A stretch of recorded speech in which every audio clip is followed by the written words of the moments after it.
আর আপনারা জানেন প্রফেসর ইউনূস বিএনপির চাপ আর ওয়াকারের বেদ্যুপিতে পদত্যাগের সিদ্ধান্ত নিয়েছেন। এর দায় ওয়াকার এবং বিএনপির। প্রফেসর ইউনূস যদি জাতির উদ্দেশ্যে ভাষণ দেন আর ওইখানে যদি বলেন আমি একটা ভালো নির্বাচন দিতে চাইছিলাম প্রয়োজনীয় সংস্কারের পরে, আমি তারিখও বলছি সামনের বছরের জানুয়ারি থেকে জুনের মধ্যে, যেন পরবর্তী সরকার ভালোভাবে দেশ চালাইতে পারে, সংস্কারটা সম্পূর্ণ হয়, রাষ্ট্রটা গড়ে ওঠে। কিন্তু ভারত সেনাপ্রধান এবং বিএনপি যৌথভাবে ডিসেম্বরের আগেই নির্বাচন চায়। আমি যেহেতু এর আগে করতে পারবো না, নির্বাচন দিতে প্রস্তুত হতে পারবো না, আমি বিএনপি আর সেনাপ্রধানকে আরেকটা তত্ত্বাবধায়ক সরকার গঠন করতে আহ্বান জানাই। আমরা তাদের কাছে ক্ষমতা দিয়া আমাদের কাছে চলে যাবো। প্রফেসর ইউনূসের নিয়োগ দেওয়া সবাই যদি একসাথে পদত্যাগ করে চলে যায়, নির্বাচন প্রধান, নির্বাচন কমিশনার সহ, আপনারা সামলাইতে পারবেন? এই তিনটে নিউজ দেখেন। একটা, বিএনপি নির্বাচন নিয়ে ঈদের পরে আন্দোলনের কৌশল, যেন প্রফেসর ইউনূসকে চাপে রাখা যায়। ইন্ডিয়ার বক্তব্যে বাংলাদেশে অন্তর্ভুক্তিমূলক নির্বাচনের মধ্যে দিয়া সব বিষয় নিষ্পত্তি চায় ভারত, যেন বাংলাদেশ ভারতের একটা প্রদেশ। আর ওয়াকারের ডিসেম্বরের মধ্যে নির্বাচন হওয়া উচিত। মিল দেখতে পান? হ্যাঁ, মিল হচ্ছে এদের মধ্যে একটা কমন জিনিস, ডিসেম্বরের মধ্যেই নির্বাচন। আমি বলছি ওয়াকার, বিএনপি, আওয়ামী লীগ আর ইন্ডিয়া, এই চারটা মিলে একটা ঐক্য হয়েছে। এই ঐক্যের লক্ষ্য হচ্ছে প্রফেসর ইউনূসকে তাড়ানো, ভাগানো তাড়াতাড়ি। এতে চার পক্ষেরই লাভ। রাষ্ট্রটায় কোনো সংস্কার হবে না, যা আগে ছিল তাই থাকবে, ঘুরে মাগুর স্যাং। আর্মির জেনারেলরা যে আকাম করছে, গুম খুনে যুক্ত ছিল, সেটার বিচার হবে না। জুলাই আগস্ট বিপ্লবে ওয়াকারের আর্মি গুলি করে মানুষ মারিছে, গতকালই নেত্র নিউজে একটা রিপোর্ট আসছে 5ই আগস্ট সকালে আর্মি টার্গেট কইরা মাথায় গুলি করে মানুষ মারছে, টার্গেট কইরা, বিনা উস্কানিতে। এই যে এটা দেখে নিয়েন, খুব ভালো রিপোর্ট করছে এটা। এগুলার বিচার যেন না হয়, এইটা ওয়াকার চায়। যারা গুম খুনে যুক্ত ছিল তাদের যেন বিচার না হয়, বিডিআর হত্যাকাণ্ডের যেন বিচার না হয়, শুনেন তার মুখেই। এই বর্বরতা কোনো সেনা সদস্য করেনি, সম্পূর্ণটাই তদানীন্তন বিজিবি সদস্য দ্বারা সংঘটিত। Full stop. এখানে কোনো ইফ এবং বাট নাই। এই ওয়াকারের নেতৃত্বে প্রাণঘাতী অস্ত্র দিয়া বিক্ষোভকারীদের গুলি করে মারা হয়েছে। আয়নাঘর ভিজিট করতে বাধা দিছে প্রফেসর ইউনূসকে। নিজে গেছে ভিজিট করতে, ওই গেছে ভিজিট করতে, ওর আর্মি অফিসাররা তো এই কাজ করেছে, ওই গেছে, যায় নাই। হাসনাতকে ডাইকা হুমকি দিছে, পরিশুদ্ধ আওয়ামী লীগ আনবে, ইন্ডিয়া সিক্কুর দিছে ইনক্লুসিভ নির্বাচন করে। ওয়াকার এরপর থেকে ক্যা হুয়া করে সিক্কুর দিচ্ছে ইনক্লুসিভ নির্বাচন করে। এই ঐক্যে বিএনপির কি লাভ? সে আর একটা আওয়ামী লীগ হয়ে উঠতে পারবে, ফ্রি স্টাইলে লুটপাট করবে, ভোটার ছাড়া নির্বাচন করবে, গুম খুন শুরু করবে, করছিল তো 2 কোটি নাকি ভোটার, না 1.5 না 2 কোটি ভোটার, ভুয়া ভোটার তালিকা করছিল, ক্রসফায়ার করবে। ক্রসফায়ার তো শুরু করছিল বিএনপি, জানেন তো। এটা নিয়ে আসি চেয়ারের এপিসোড কইরা। আওয়ামী লীগের লাভ, তার বিচার হবে না। এত জুলুম চালানোর পরে যে দলটা নিশ্চিন্ন হয়ে যাওয়ার কথা ছিল, সে আবার ফিরে আসবে রাজনীতিতে। 75-এর পরে ফিরে আসছে যেভাবে সেভাবে। আর ইন্ডিয়া, হাসিনা যা দিছে, যা ইন্ডিয়া সারা জীবন মনে রাখবে, সেটা অব্যাহত থাকবে। সে নদী শুকাবে, সীমান্তে বাংলাদেশি নাগরিক মারবে, বাংলাদেশের বাজারে তার পণ্য বেচবে, ভোমা পেঁয়াজ খাওয়াবে 300 টাকা কেজিতে, তারপরে বলবে তোমাদের রান্নাঘরে চলে না আমাদের খাবার ছাড়া, আমরাই তো তোমাদের খাওয়ায় বাঁচায় রাখতেছি, রোগী ধরে নিয়ে যাবে ইন্ডিয়ায়। তারপরে বলবে আমাদের এখানে না আসলে তোমাদের ক্ষতি কি, চিকিৎসাই তো হবি না তো ঘরে। বাংলাদেশের চাকরির বাজারে সব টপ পজিশন গুলো নিয়ে নেবে, আর কি ট্রানজিট নেবে বাংলাদেশের মধ্যে দিয়া। এই তো প্রফেসর ইউনূস অসংখ্যবার বলছে ডিসেম্বর থেকে জুনের মধ্যে নির্বাচন দিবে। এই সময়টা লাগবে তার সংস্কার করতে, এটা সহ্য হতেছে না। কারণ সংস্কার করলে তো সেই রাষ্ট্রে যথেচ্ছাচার চালানো যাবে না, ভারতীয় আধিপত্য চালানো যাবে না, লুটপাট চালানো যাবে না, আয়না ঘর বানানো যাবে না। এই সংস্কার কেন দরকার, এটা বুঝে দেখি। আসেন, রাষ্ট্র কিছু প্রতিষ্ঠানের মিলিত শক্তি। একটা বিল্ডিং যেমন থামের উপরে খাড়ায় থাকে না, রাষ্ট্র দাঁড়ায় থাকে ইনস্টিটিউটের উপরে। যেমন ধরেন আদালত একটা ইনস্টিটিউট বা প্রতিষ্ঠান, আমলাতন্ত্র বা ব্যুরোক্রেসি একটা প্রতিষ্ঠান, মিডিয়া একটা প্রতিষ্ঠান, সেনাবাহিনী একটা প্রতিষ্ঠান, পুলিশ একটা প্রতিষ্ঠান, এমনকি বাজার একটা প্রতিষ্ঠান, অর্থনৈতিক ব্যবস্থা একটা প্রতিষ্ঠান, শেয়ার মার্কেট একটা প্রতিষ্ঠান, নির্বাচন কমিশন একটা প্রতিষ্ঠান। এগুলো কিসের উপরে টিকে থাকে, কার্যকর থাকে কিভাবে? একটা জিনিসে, একটা মাত্র জিনিসে এগুলো কার্যকর থাকে, সেটা হচ্ছে ট্রাস্ট বা বিশ্বাস। আপনার আদালতের উপরে বিশ্বাস থাকতে হবে যে আপনি ওখানে যে ন্যায় বিচার পাবেন। পুলিশের কাছে গেলে আপনি নিরাপত্তা পাবেন, বিশ্বাস থাকতে হবে। নির্বাচনে অবাধে ভোট দিতে পারবেন, এই বিশ্বাসটা থাকতে হবে। প্রশাসনের কাছে গেলে বিনা ঘুষে সেবা পাবেন, এই বিশ্বাস থাকতে হবে। আর্মি আমার রাষ্ট্রকে নিরাপত্তা দেবে, এই বিশ্বাসটা থাকতে হবে। সরকারি হাসপাতালে গেলে রোগের সুচিকিৎসা পাবেন, এই বিশ্বাসটা থাকতে হবে। শেয়ার মার্কেটে গেলে নিরাপদে বিনিয়োগ করতে পারবেন, এই বিশ্বাসটা থাকতে হবে। বাজারে স্বাস্থ্যসম্মত নিরাপদ পণ্য পাবেন সুলভে, এই বিশ্বাসটা থাকতে হবে। তো আপনি কি এইগুলা পান না? আপনি ভোট দিতে পারেন না, ঘুষ ছাড়া ফাইল নড়ে না, বাজার ফাংশন করে না, আপনাকে চাঁদা দিতে হয় ব্যবসা করার জন্য। ব্যাংকে টাকা রাখলে লুট হয়ে যায় সেই টাকা, শেয়ার মার্কেটে আপনার টাকা লুট হয়ে যায় বছরের পর বছর। ওয়াকার বলে আর গুলি চালাবে না সেনাবাহিনী, আর সেই দিনই নিরস্ত্র শান্তিপূর্ণভাবে বিক্ষোভ করা মানুষকে টার্গেট করে মারে ওয়াকারের সেনাবাহিনী। তো বিশ্বাস আছে? থাকে না।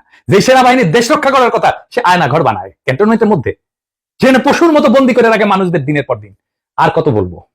তো এই বিশ্বাসটাই ডেমোক্রেসি। শুধু ভোট দেওয়াটা ডেমোক্রেসি না, ভোট ডেমোক্রেসির একটা পার্ট। হাসিনা যে শুধু ভোট দিতে দেয় নাই তা না, সে ইনস্টিটিউট গুলোকে ধ্বংস করছে, ফলে রাষ্ট্র নাই হয়ে গেছে, ভেঙ্গা পড়ছে একেবারে। এইগুলা থেকে বিশ্বাস বা ট্রাস্ট নাই করে দেওয়া হয়েছে। সে বিশ্বাসকে প্রতিস্থাপন করছে কি দিয়া? ভয় দিয়া, টেরর দিয়া। ডেমোক্রেসির মধ্যে বিশ্বাসকে ভয় দিয়া প্রতিস্থাপন কইরা স্বৈরাচার হয়, ফ্যাসিবাদ হয়। আপনি চিন্তা করে দেখেন, আপনার জীবন কাটতো ভয়, সারাক্ষণ ভয়, চাকরির ভয়, সম্পদ হারানোর ভয়, অপমানের ভয়, জেলে যাওয়ার ভয়, গুম হওয়ার ভয়, মাস্তানির শিকার হওয়ার ভয়। প্রফেসর ইউনূসের সরকারের টাইম লাগতেছে কেন সামাল দিতে? কারণ ভয় দিয়ে তো প্রফেসর ইউনূস শাসন করতেছে না, আর ইনস্টিটিউট গুলো তো দাঁড়ায় নাই। এই যে গ্যাপ, এই টাইমে রাষ্ট্র এই অবস্থাতেই থাকবে। সেজন্যই সংস্কার। এই সংস্কার না হইলে ভয় দিয়ে শাসন করতে হবে। যেই আসুক ক্ষমতায়, তাই বলি যে বিএনপি স্বৈরাচার হয়ে উঠতে হবেই, মাপ নাই যদি রাষ্ট্রের সংস্কার না হয়। এই সংস্কারে বাধা দেওয়ার জন্য ইন্ডিয়া আর বিএনপি উর্দি পড়া মাস্তান আনিছে। সে হইতেছে ওয়াকার। ওয়াকার সেই উর্দি পড়া মাস্তান ইন্ডিয়া আর বিএনপি। সে ওয়াকার ইন্ডিয়ার সাথে দেশের রাজনৈতিক গতিমুখ অন্যদিকে ঘুরে দিতেছে। কিভাবে? আমরা জানি ইন্ডিয়া ওয়াকার হাসিনার বন্ধু নাই। শুধু তাই না, সে একজন ইন্ডিয়া অনুরাগী ব্যক্তি।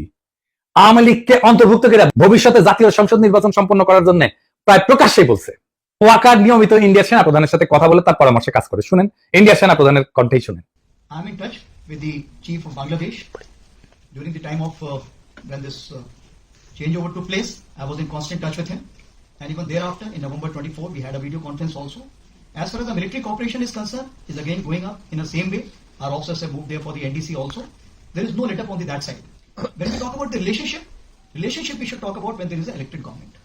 So as of now, the relationship is with the military is well and perfect. এটা ভারতীয় সরকারের পক্ষ থেকে বারংবার দাবি করা হয়েছে।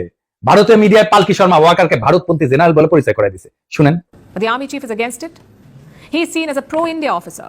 ফ্যাসিস্ট হাসিনার পক্ষ অবলম্বন করে সে এই অপরাজনীতি করেই চলতেছে। এর বিপরীতে অন্তর্বর্তীকালীন সরকারের প্রধান উপদেষ্টা ডক্টর মোহাম্মদ ইউনূস কোনো রাজনীতি বুঝেন না বা করেনও না, অথবা করতে পারেন না। কিন্তু বিএনপির বিপরীতে ব্যাপকভাবে তার জনপ্রিয়তা বাড়তেছে। এর কারণ কি? তিনটা কারণ, প্রধান কারণ। প্রথমত, তার সরকার দুর্নীতিমুক্ত। তিনি খুনি হাসিনার আমলে যেভাবে বাংলাদেশকে লুটপাট করে দেলিয়া করে ফেলা হয়েছে তার শক্ত হাতে বিচার করতে চান। দ্বিতীয়ত, দেশবাসীর সকল মৌলিক মানবিক এবং রাজনৈতিক অধিকার ছিনায় নেওয়ার অপরাধে তিনি ফ্যাসিস্ট হাসিনার আওয়ামী লীগে শক্ত হাতে শাস্তি দিতে চান। 3 নাম্বার, বাংলাদেশ স্বাধীন হওয়ার পরে গত 53 বছর ধরে এদেশের ভাগ্য নিয়ে ইন্ডিয়া যেভাবে সিনেমিনি খেলছে এবং দীর্ঘ 15 বছর ফ্যাসিবাদী দুঃশাসনকে সমর্থন দিয়ে তারা বাংলাদেশকে যেভাবে ভুগাইছে, তাতে তিনি ক্ষুব্ধ এবং ক্রুদ্ধ। দেশবাসীকে বোকা ভাবার কোনো কারণ নাই। মানুষ বোঝে কেন আজ অধ্যাপক মোহাম্মদ ইউনূসকে সমর্থন করতে হবে।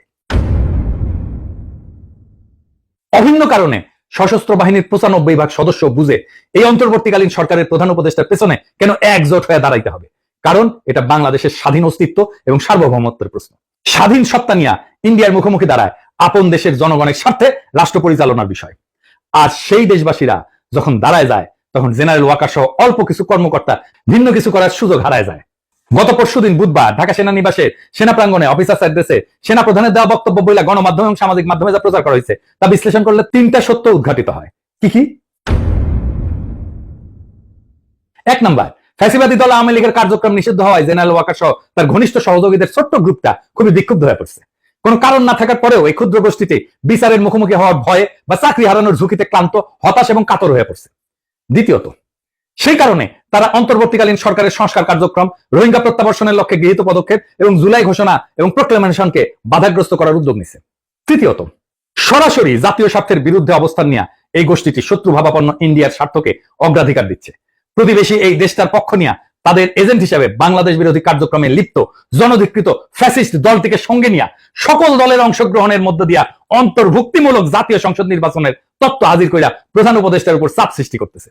জাতীয় স্বার্থ বিরোধী অন্তর্ঘাতমূলক অপকর্মে জড়িত জেনারেল ওয়াকার চক্র ইন্ডিয়ার পাশাপাশি বিএনপিকে তাদের সাথে যুক্ত করতে পারছে। লক্ষ্য করলে দেখবেন, একদিকে ইন্ডিয়া একের পর এক বাংলাদেশের স্বার্থ বিরোধী নানান ব্যবস্থা নিচ্ছে, অন্যদিকে বিএনপি দেশব্যাপী অস্থিতিশীলতা সৃষ্টি করার লক্ষ্যে লাগাতারভাবে নানা ক্ষতিকর কর্মসূচি দিয়ে যাচ্ছে। সেনাপ্রধান, ইন্ডিয়া এবং বিএনপির মধ্যে আজ যে রাজনৈতিক সমঝোতা গড়ে উঠছে, এইটা তার ইঙ্গিত বা প্রমাণ।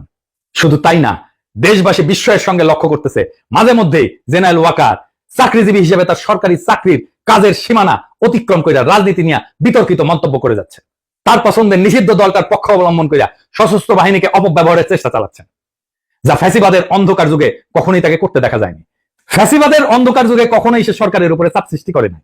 তিনি তখন খুনি হাসিনাকে সেবা দান এবং ঘাতক, হন্তারক এবং লুটেরাদের ক্ষমতা নিরঙ্কুশ এবং চিরস্থায়ী করার কাজে ব্যস্ত ছিলেন।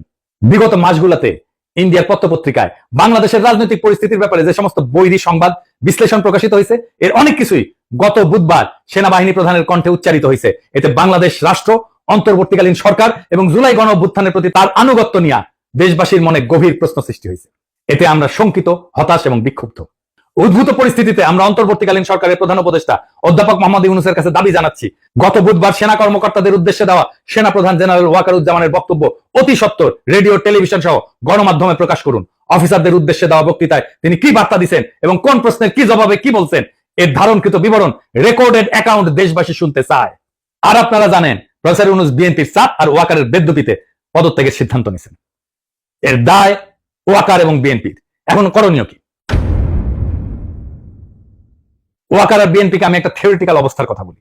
প্রফেসর ইউনূস যদি জাতির উদ্দেশ্যে ভাষণ দেন আর ওইখানে যদি বলেন আমি একটা ভালো নির্বাচন দিতে চাইছিলাম প্রয়োজনীয় সংস্কারের পরে, আমি তারিখও বলছি সামনের বছরের জানুয়ারি থেকে জুনের মধ্যে, যেন পরবর্তী সরকার ভালোভাবে দেশ চালাইতে পারে, সংস্কারটা সম্পূর্ণ হয়, রাষ্ট্রটা গড়ে ওঠে। কিন্তু ভারত সেনাপ্রধান এবং বিএনপি যৌথভাবে ডিসেম্বরের আগেই নির্বাচন চায়। আমি যেহেতু এর আগে করতে পারবো না, নির্বাচন দিতে প্রস্তুত হইতে পারবো না, আমি বিএনপি আর সেনাপ্রধানকে আরেকটা তত্ত্বাবধায়ক সরকার গঠন করতে আহ্বান জানাই। আমরা তাদের কাছে ক্ষমতা দিয়া আমাদের কাছে চলে যাব। প্রফেসর ইউনূসের নিয়োগ দেওয়া সবাই যদি একসাথে পদত্যাগ করে চলে যায়, নির্বাচন প্রধান, নির্বাচন কমিশনার সহ আপনারা সামলাইতে পারবেন? পাবলিকের মাইন্ড কিন্তু একটা মাটিতে পড়বে না। এরপর যদি জামাত আর এনসিপি নির্বাচনে না আসে কেমন হবে? নিজেরাই হাসিনা যেরকম হাত মারার নির্বাচন করেছিল ওরকম হাত মারার নির্বাচন করতে হবে। আপনারা ডিসেম্বর কেন, এই মাসে নির্বাচন করে ফেলেন, দেরি হলে লেট হয়ে যাবে। নেন ক্ষমতা, নেন, এতই শখ নেন, নিজেরাই নেন। আমির খসরু মাহমুদের প্রধান উপদেষ্টা বানান, দেখি উনি নাকি কয়েক মাসের মধ্যে নির্বাচন করে দেবে, করুক না। মির্জা ফখরুলকে প্রধান নির্বাচন কমিশনার বানিয়ে দেন। একটা ভাঙা রাষ্ট্রকে গুছাইতে সময় লাগে, আর সেই সময়টা দিতেই চায় না যারা ভাঙার কারিগর। ওয়াকার, ইন্ডিয়া, বিএনপি, আওয়ামী লীগ চারজনে মিলা একটা অশুভ ঐক্য তৈরি করছে, যাতে রাষ্ট্রটা আর কখনো ঠিক না হয়, বিচার না হয়, সংস্কার না হয়, ইনস্টিটিউশন না দাঁড়ায়। ভয়টা থেকেই যায়, কারণ ভয় থাকলে তারা শাসন করতে পারবে। কিন্তু ভয় আর বিশ্বাস, এই দুয়ের মধ্যে বেছে নিতে হবে বাংলাদেশকে, আমরা কোনটা চাই। প্রফেসর ইউনূস ভয় দিয়ে শাসন করতে চায় না, তাই তিনি বলছেন সংস্কার ছাড়া নির্বাচন মানে প্রতারণা। অথচ ওয়াকাররা বলতেছে ডিসেম্বরেই ভোট করো। কেন? কারণ জনগণ যদি একটু সময় পায়, যদি ইনস্টিটিউট দাঁড়ায় যায়, যদি মানুষ বুঝে ফেলে তার অধিকার কি, তাহলে আর ভয় দিয়ে শাসন করা যাবে না। ওইখানেই তাদের ভয়। এই নির্বাচন মানে আরেকটা স্পিড ব্রেকার, যাতে ট্রাস্ট বা বিশ্বাস তৈরির কাজ থেমে যায়, জনগণের ক্ষমতা না বাড়ে। তাই বলছি এখনই সময় তাদের এই অশুভ ঐক্যের বিরুদ্ধে জনগণের ঐক্য করার। বিএনপি, আওয়ামী লীগ, ওয়াকার আর ভারতের এই অশুভ ঐক্য ভেঙে দিতে হবে। প্রফেসর ইউনূসকে সময় না দিলে এই রাষ্ট্রে শুধু সরকার বদলাবে, শাসন বদলাবে না, শুধু মুখ বদলাবে, হিংসা আর লুটপাটের কাঠামো থাকবে আগের মতোই। তাই প্রশ্ন একটাই, আপনি কি ভয় দিয়ে শাসিত হতে চান, নাকি বিশ্বাসের উপরে দাঁড়ানো একটা স্বাধীন গণতান্ত্রিক রাষ্ট্র চান? উত্তর শুধু আপনার না, পুরো জাতির। এবং যদি জাতি ঠিক করে, তবে এই ডিসেম্বর তাদের ডিসেম্বর হবে না,